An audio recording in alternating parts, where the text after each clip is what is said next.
Welcome to this edition of Eyes on Naperville. Here's your host, Kevin Dolan. Good afternoon. Another version of Eyes on Naperville. I have a very special guest all the way from Florida, the warm peninsula. Actually right near Sarasota, but again, Englewood. My guest, Diane Gilbert Madsen, who is an author, so we're going to hear about all the wonderful things she's done, and especially in the mystery genre. And welcome to our show, Thank Diane. you so much. Welcome. Thank you for coming all the way up here from Florida to do this, and my thanks to Lissy Pease for arranging this. He's your book agent and a very fine one. And she told me to bring the warm weather. The warm weather, well, you certainly did that. Yeah, we don't need 80s yet. We needed 70s, but... I tried. But we're going to talk about Arthur Conan Doyle, obviously one of your favorite subjects.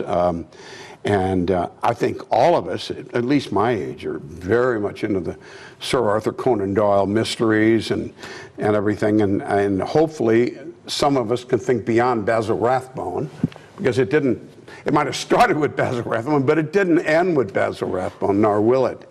But also, tell me a little bit more about the Literati. You're the author of the Literati Mystery Series, and that's from where? Well, the D.D. McGill Literati Mystery Series is a mystery series I created. The Conan Doyle book is my third book. The first one was all about Robert Burns. He was my literati subject. And my second one was Hemingway. Doyle, is he Scottish also? He was born in Edinburgh, and yes, he is Scottish. I see. So Very there's a trend here. I'm seeing some trend here. A little Scottish there? Well, Hemingway wasn't, I don't think. No, he certainly wasn't. I don't know what he was. But anyway, go on. I'm sorry. So my third book is about Sir Arthur Conan Doyle. And what I've done in the Literati Mystery Series is I've taken an event in the life of a famous author, and I've tried to incorporate it into my next favorite thing, which is mystery, mayhem, and murder. And what I've done is I've done a lot of research for my books, and I try to take the situation in which the author lived and something happened. For example, in Hemingway, when his first wife lost a valise filled with his manuscripts, his work in progress, and they were never found. In my Hemingway novel, the manuscripts turn up in present-day Chicago. And so it is with the Conan Doyle book. I have a main character and some other characters who are consistent throughout the series, and the main character comes across a set of notes from a diary, which are supposed to be notes left by Conan Doyle about the Jack the Ripper murders. And of course, everybody wants to get their hands on these notes because the Jack the Ripper murders happened 125 years ago. Still interest. It's still an unsolved murder case. It's the most famous unsolved murder case in the world. So who wouldn't be interested? And all those letters, Diane, in other words, that wasn't proof enough for the police, the gendarmes, whatever, the bobbies. It wasn't enough to convince that they really had heard from Jack the Ripper. Well, alluding to that one letter you showed me. Exactly. And I was fascinated by that. That's just a copy of one that's definitely attributed to his writing, right? Well, there were hundreds of letters that people sent in, and the letters claimed to be from Jack the Ripper. But today we know that most of the letters were not real, not from Jack the Ripper. And we know the first letter that was signed Jack the Ripper was actually done by a newspaper man, a columnist for the Star newspaper. I think his name was Frederick Best. And they found out that he wrote the first one. But the letter that I think is real is called the From Hell letter. Now that letter came to Mr. George Lusk, the head of the Vigilance Committee for Whitechapel. That's where all the murders took place. And the letter was sent to him, and it arrived with a small cardboard box wrapped in string. And when Mr. Lusk opened the box, in it was half a kidney. And it was a half a kidney from the recent murder victim. Her name was Catherine Eddowes. So that is why people think that letter, the From Hell letter, is really a letter from Jack the Ripper. Now, did they have a way of establishing that that was part of her liver without DNA back then, 100 years ago? They had several pathologists look at it, and the pathologists were very well-known pathologists, and they agreed that it could definitely have been from her liver. So they do think that he sent it. And Conan Doyle must have been reading all of the newspaper reports. After all, everybody was interested in the Jack the Ripper murders because the news press took it up, and they made it like the first really big serial murder case. And people were reading about it around the world. So I know that Conan Doyle must have been interested in it. Were they contemporaries? Were they? Yes, they were. Conan Doyle was around. He had published his first story, A Study in Scarlet, in 1887, and the Ripper murders took place in 1888.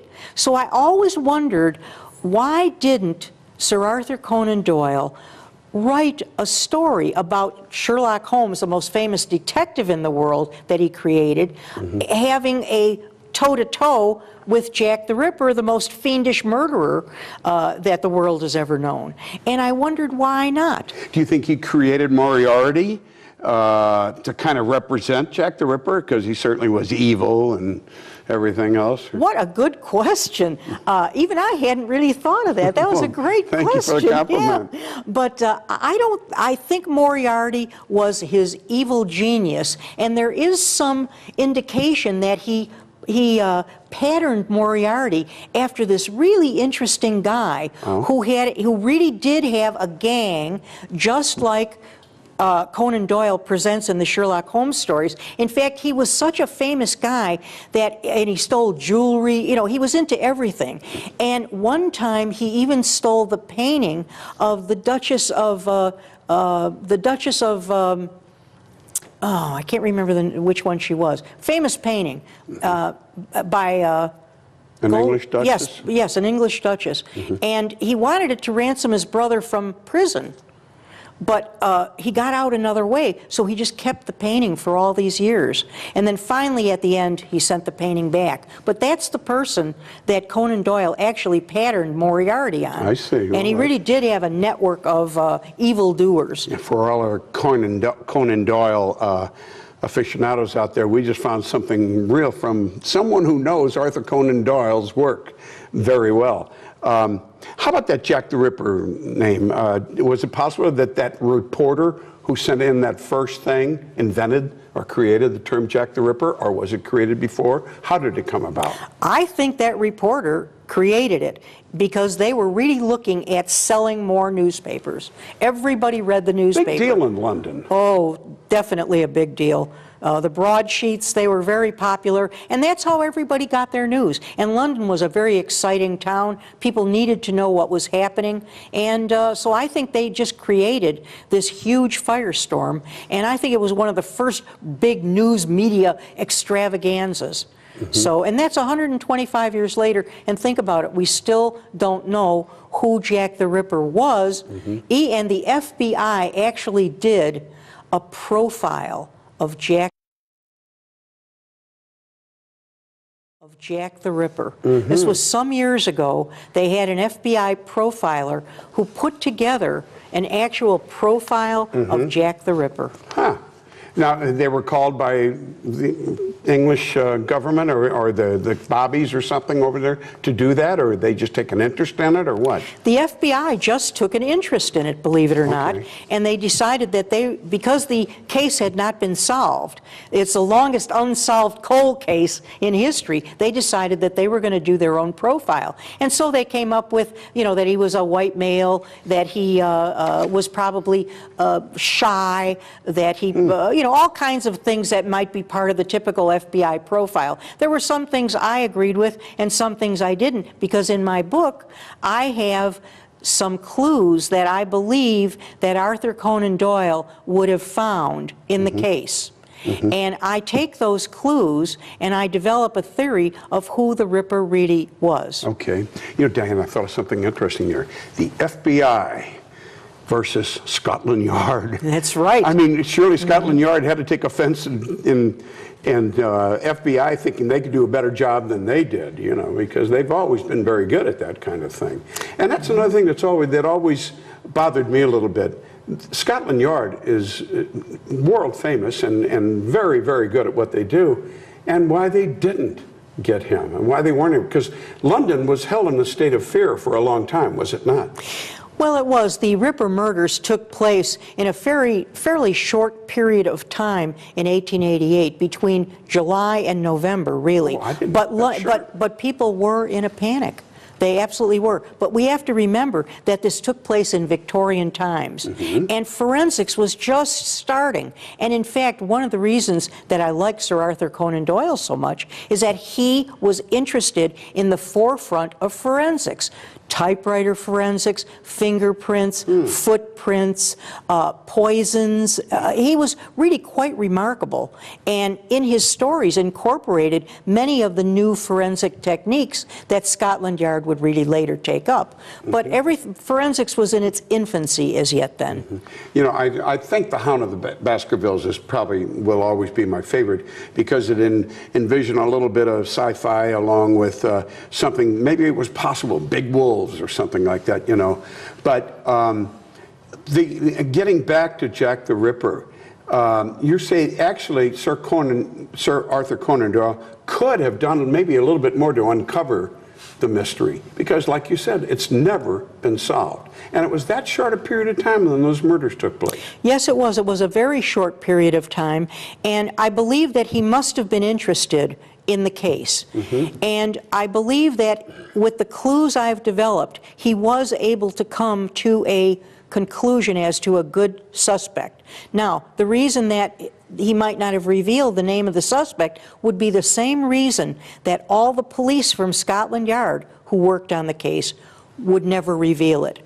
Because most of the police either said outright or wrote in their biographies or their autobiographies that they knew who Jack the Ripper was, but that they were not going to reveal the name. Because? Well, that's in my book. You have to read it to find out. And we'll allude to that too, so we can make sure that everybody does, because there have to be an awful lot of people in the United States as well as Britain that are very interested in Sir Arthur Conan Doyle's books. I have a question for you that I've always wondered. He writes very complex. I mean, here's this figure who's unbelievable at sleuthing and so on, but he happens to embrace a love of mine, and that's Mozart and violin. And so this complex human being, you know, is a mystery, and Mozart and violin and so on. And then the one thing that always bothered me, why did he have to infuse the drugs in there, the heroin, or wasn't it heroin? Yes. It was cocaine. Cocaine, yeah, I'm sorry. A 7% solution, right. That's right. Yeah. I think that at the time, it was probably an underground thing, and I think the way that he thought about Sherlock Holmes, he only had Sherlock Holmes, his character, do cocaine when he was bored. Sherlock Holmes had a mind that always wanted to be working on something. He never wanted to be idle. He couldn't stand being idle. And so he injected this, if I may use the word inject, he injected cocaine as just something of an unusual thing that Sherlock Holmes might do. I don't know if this is fair, and it's probably not of prime interest to you, but there's been several depictions, if you will, of Sherlock Holmes. And of course, I think we all like especially the bubbly Dr. Watson along with Basil Rathbone. But now there's a new Sherlock Holmes, and people have their feelings about him. Do you have a favorite, or do you have any comments about any of those people? I love all the old Sherlock Holmes films. I love Basil Rathbone. I think the reason people think of Basil Rathbone is that he looked like the illustrations in the magazines when they serialized the Sherlock Holmes stories. But I thought Jeremy Brett was wonderful in the series, the Granada series, that was all in color. And they were pretty faithful to the Sherlock Holmes stories. But now there's a couple of other ones on, Elementary and several others, and it's gotten a brand new set of fans, a whole new generation that's interested in Sherlock Holmes. So how could that be bad? It's great, really. You know, we may not think that they're quite, you know, fair to the stories. They move about a bit, but they use a lot of the elements of the stories, and I think they're very entertaining. And it just brings a whole lot more people into the into interest of Sherlock Holmes. Tell me this now. I'm certainly no authority. I just love reading it and can recall a lot of things. There really was never much about war in any of Conan Doyle's novels, or at least involving Sherlock Holmes, was it? Because it was before the First World War, of course, and after our Civil War here in America. So there really wasn't a great deal going on with any big war. So he didn't write much about that, you know, like Sherlock Holmes solving one of those problems, or. Well, he was in the intelligence, and there's a couple of stories where Sherlock Holmes is in the intelligence aspect of it. And after all, he did, you know, Conan Doyle was in the war. He got awarded for what he did for the Boer War. Yeah, and so he, but he was against war. On the other hand, he was a man of many talents, and I know that he was very interested in armor for the troops. He was one of the first people who thought about doing a channel, a connection between England and France. He helped popularize skiing. You know, he was quite a remarkable man. Like Da Vinci. He was very much like Da Vinci. His son said that when he read something, he could recall it practically completely. He's really quite remarkable. Now, interestingly enough, his stories, in the stories, he does a lot about justice and things like that. And in real life, he did too, because, well, a couple of things. First of all, he fought for an appellate system, and really they instituted one after he fought for it. He also fought for divorce reform. He was especially perturbed by how divorce affected women. So he was really clever that way. And later in life, he really did work with Scotland Yard to solve a lot of cases. That is why I thought that he could probably have solved the Ripper murder, given enough information. And you feel he was deprived of that information because Scotland Yard wanted to do it themselves, or not give way to a writer? Well, I think what happened may have been, I ran across something in my research. As you know, probably because you're a Sherlock Holmes fan, the real model for Sherlock Holmes was actually Dr. Joe Bell, who worked at Edinburgh University. And Sherlock Holmes, Conan Doyle studied under him in his medicine. And so they became mentor and friend. They were friends throughout their lives, actually. And Dr. Joe Bell was really quite the person. He was known all around because a patient could come into him, and before the patient could utter a word about his symptoms, Dr. Bell would tell him exactly what was wrong with him. And this is the observation and the analysis and the deduction basis that formed the theory for Sir Arthur Conan Doyle's depiction of Sherlock Holmes. And that is exactly what Sherlock Holmes would have done. And when Conan Doyle wrote the first story, everybody at Edinburgh University knew that it was Dr. Joe Bell that Conan Doyle had used as the prototype for Sherlock Holmes. Was Sir Arthur Conan Doyle, was he as big in life then as he is now? I mean, was he an acclaimed author and world famous, or nationally famous, or what? Oh yes, he was world famous. Absolutely. He went, part of my book is his United States tour. He went on a tour of the United States in 1894. It wasn't his only world tour, but he was very well accepted. He stopped here in the Chicago area quite a bit, and in fact, in my story, just as in real life, his favorite manuscript, The White Company, was sold to a Chicago lumber baron. And that's part of the history of the notes that Conan Doyle wrote. They got stuck in that manuscript. So, and yes, he was very, very famous. He was so famous, and people loved Sherlock Holmes, the character, so much that at one point, when Conan Doyle was kind of sick of writing the Sherlock Holmes stories, he killed Sherlock Holmes off, you know, in Reichenbach Falls. And then what he did was he got all these telegrams and letters. Even his mother said to him, "Arthur, how could you?" And people in London were wearing black armbands to mourn the death of Sherlock Holmes. I believe that. So he was convinced that he had to resurrect Sherlock Holmes, which he did in the story The Empty House. Well, didn't Moriarty get resurrected once or twice, if I'm not mistaken? There's another arch-villain named Colonel Moran. Oh, yeah. And so I think he was using Colonel Moran after that. Right. I don't think he ever resurrected Moriarty. Let's talk about a few others. I hate to leave Conan Doyle. We could do 3 hours on it, I think, if I can think of enough questions. But let's talk about a Cadger's Curse.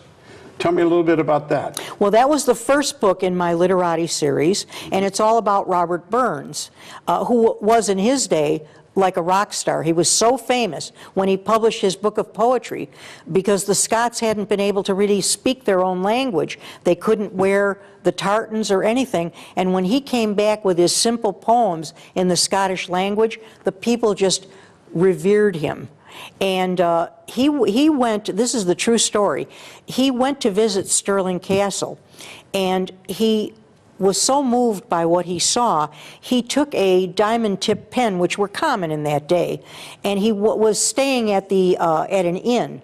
And it's still there today, the inn, believe it or not. And he scratched a verse into one of the windows in the inn. And the verse was really very treasonous because the Stuarts had been defeated and the Hanovers were in power, and they did not like the Hanovers. So he scratched this treasonous verse on the window pane and he left. He never signed it. And he thought nobody would know it was him. But he was so good and his poetry was so famous that everybody knew, oh, that was Robert Burns. That was Rabbie Burns. Yeah. So he had to come back about 2 weeks later and break the window so that he removed the evidence of the poem because it was treasonous. He could have been arrested for treason. Did he spend most of his time in Edinburgh or just Scotland as a rule, or was he all around Scotland? Or? He was taken up in Edinburgh society only after he had made a name for himself, which he did immediately. But he came from a small town, Ayrshire, and they have a lot of museums. They just revere him there. There's one inn called the Globe Inn, and you'll like this story. If you go into the Globe Inn, that's where he used to go, and they even have a chair that he used to sit in. It's his old favorite chair, And what's still there. The Globe, it's in a small town called Dumfries. It's not in Edinburgh. Okay. And when you go in, you can sit in the chair that was Burns. But if you do, you must recite a Burns poem, some Burns poetry, or you have to buy drinks for everybody in the house. Oh, my so they still do that. What a neat thing that is. Wow. That was an interesting inn because it's been in just a few families all the way down the line. And there's a ghost in the inn. And it's a ghost of a woman that Burns fell in love with. And he got her pregnant. And she died in childbirth. And she's said to haunt the inn. But Burns's wife was very sympathetic, and she loved him very much, and she took the child in, and they raised it in the Burns family. Right. I know what I was when I asked you about what city, I was thinking of the Globe Theater. Oh, that's Shakespeare's, yes. That was in Avon, and, you know, so a very different thing. But another one let's talk about. This is our famous guy, Hemingway. Right. Talk to me about Hemingway and his wives. Well, Hemingway had 4 wives, and the book that I wrote, Hunting for Hemingway, kind of concentrates on the time around when he was with his first wife, and they were in Paris. And Hemingway was on a writing assignment, and his first wife, Hadley Richardson, brought all of his work in progress to the train station in Paris. And she went out to get a newspaper and some water, and when she came back, the valise that she had packed all of his work in progress in was missing. And it was never found. So in my book, it's found. And Hemingway is a very interesting character. In fact, I was asked to speak at the International Hemingway Colloquium last year in Cuba, and the Cuban people love anything to do with Hemingway. Really? Yeah, it was a really exciting experience for me. Well, I know the Key West people are crazy Oh, about him. yes, absolutely. His house is neat with all those cats running around and everything. Right, the six-toed cats. Fascinating guy. And he had, then he left his first wife, Hadley, and he married his second wife, Pauline, and she had a very interesting uncle who really loved Hemingway, and he funded their trip to Africa. He always wanted to go on a safari. He Going admired... on one? Didn't he go on? Oh, he went on many, Sure. but this was the first one. First one. He admired Teddy Roosevelt so much, and when he heard that Teddy Roosevelt went on safaris, he decided he had to go. So he did, and he got the same guide that Teddy Roosevelt had. An interesting guide. Very Well, listen to a Hemingway movie, actually, about, it's about Hemingway, wasn't it? When he goes over on a safari in Africa. Well, that may be one of his books. Okay. But they've come out with so many movies about Hemingway right now. The Hemingway Gellhorn movie just came out, and that was very good. And they've got The Paris Wife now. So there's quite a few books and movies about him right now. Back to Doyle, you probably had to visit Edinburgh a couple of times or so. Boy, I wish I could have. But I do a lot of correspondence. I've made a lot of friends in the Doyle arena, people who really like Conan Doyle. Unfortunately, I wasn't able to get there. Now, I know those exist in Scotland and in Great Britain. Do they exist in the US of A? The Conan Doyle clubs kind of? Absolutely, absolutely. I thought I heard about it. More Sherlockian clubs. Oh. They call the body of work that Conan Doyle did the canon of work. And people are experts on the canon, and they talk about all the stories, they talk about the minute details of the stories, and the convention is that, of course, Sherlock Holmes was a real person, and Conan Doyle was his literary agent. So it's kind of a fun game that people play, and they've played it through the years, and so many wonderfully smart, witty people have been Sherlockians. They're called Sherlockians or Holmesians, but they love everything that Conan Doyle wrote. Well, I think there's been a recent upsurge. Maybe you started it, but a lot of people are interested in this, especially from the aspect of still unsolved. Right, That's the fascinating. 125 years, still unsolved, but I think in my book I come pretty close to a very good solution because my 10 clues are very crucial clues. Okay. And I believe they're the clues that Conan Doyle would have fastened on. One clue in particular I'll share with you, and that is a royal pardon was issued.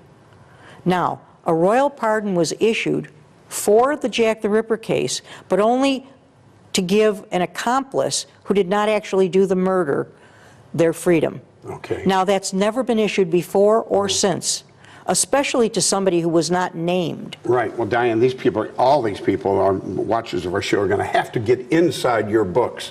So they'll be available at Anderson's and so many places, of course. Thank you so much for your time. What a pleasure. Thank And you. all the I way from really Florida. enjoyed I it. miss it already. Thank you. Appreciate it. That's another version of Eyes on Naperville. I'm blessed with such great guests, and it's been a lot of fun these 20 years. Thank you very much for your time. We'll see you next month.